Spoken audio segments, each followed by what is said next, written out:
front, the Gaza Strip, and now it's two fronts. Will this continue how far do you see the escalation going?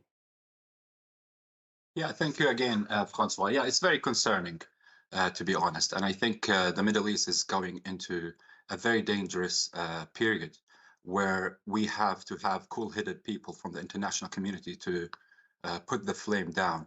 And with regards to the Saudi view of the whole thing, I'm an independent political analyst. I have to give this disclaimer, but I think Saudi Arabia doesn't have a horse at the race between Israel and Iran. I think the kingdom is in a different racetrack, which is working to achieve an independent state for the Palestinians through its active diplomatic efforts. But Saudi Arabia is a country that's had a lot of influence in Lebanon and has been a patron at times for some of the political actors there. What's it doing in Lebanon right now? Yeah, I think, okay, to be honest, Saudi Arabia for the last couple of years has been fed up with disagreements within the political elites, etc., in Lebanon. There's no doubt about that. And we've pushed the Lebanese government and people to find a way through which they can get out of this dilemma. And we know that it's not a secret that Saudi Arabia has a very strong stance against non-state actors. The idea and the notion of having a country within a country is not something that we prefer to deal with, specifically when this militia is actually working tirelessly to jeopardize the security of Saudi Arabia and the region. But that doesn't mean in any way whatsoever that we accept the indiscriminate attack by the IDF and Israel against civilians. We are speaking of more than 2,000 people have died just in a few days, and 10% of them, around 170 children among them. So we are speaking of a catastrophe that maybe the far-right government of Israel wants to replicate the Gaza genocide in Lebanon, which is something that is very heartbreaking for all the people in the region and for all humanity. So we would love to see the world to be going back to its senses and to put Israel into account and to not allow them to act with complete impunity. And the same thing, actually, the Prince Faisal bin Farhan, the Foreign Affairs Minister of Saudi Arabia, has published an op-ed at the Financial Times 2 days ago. And he said the true obstacles of peace are not the Palestinians and Israelis, but rather the radicals and warmongers. So we want that to stop, because this is not going to go well for the region and for the whole world. We have to put some optimism here. There are things that have been achieved through the Muslim and Arab world, managed and led by Saudi Arabia and its partners. They have managed to accomplish three major successes. First, breaking the Israeli siege by providing humanitarian assistance to Palestinian civilians. Second, securing recognition of Palestine from around 6 European countries, such as Spain, Ireland, Norway, Latvia, etc.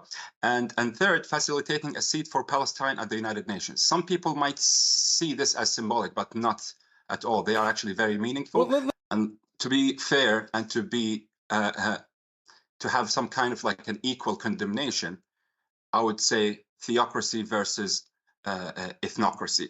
Israel ethnocracy, Iran theocracy. So definitely these two countries have been wreaking havoc in the region by their practices. Israel has been doing so through their continuous occupation and their dehumanization of the Palestinians. And Iran, on the other hand, has no regard for international law, just like Israel, and they have used militants and militias all across the Middle East. So these two countries need to take lessons out of this conflict and to get back to their senses, because we cannot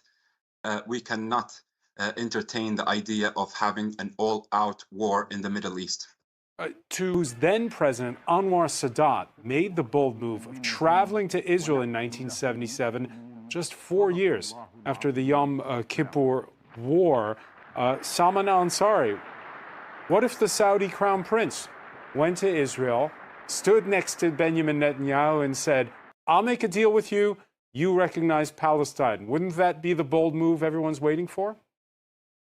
I don't think it's just an optic kind of hypothesis. What we are trying to have is to have that's what Anwar Sadat did. I mean, that deal was not signed yet when he went to Israel. Yeah, and I think was a different case. Israel and Egypt, they had their own wars, etc., and they had their own problems with lands, etc. So they had this step that was historic. But with regard to the crown prince, absolutely, he will be happy to visit any country he normalizes relation with. So the ball is in the court of the Israeli camp. Do they want to normalize relations, not only with Saudi Arabia, but with more than 57 countries in the world? So we are speaking of almost 1/3 of the global south. So imagine the trade volume. Imagine the opportunities that will happen. Imagine right, but what's the bold move that What's the bold move that Saudi Arabia can make? What can it do right now? It has been asking for the same thing forever. We are not asking for too much. We are asking to have the United Nations Security Council's resolutions to be applied. Nothing new. All what we want is to have the Palestinians to have their own dignity, to be considered as second and third class citizens. This is very a stigma in the international community to have this to be seen live 24/7, seeing this ethnokracy and this kind of hatred that has been actually provided by some factions of the Israeli community.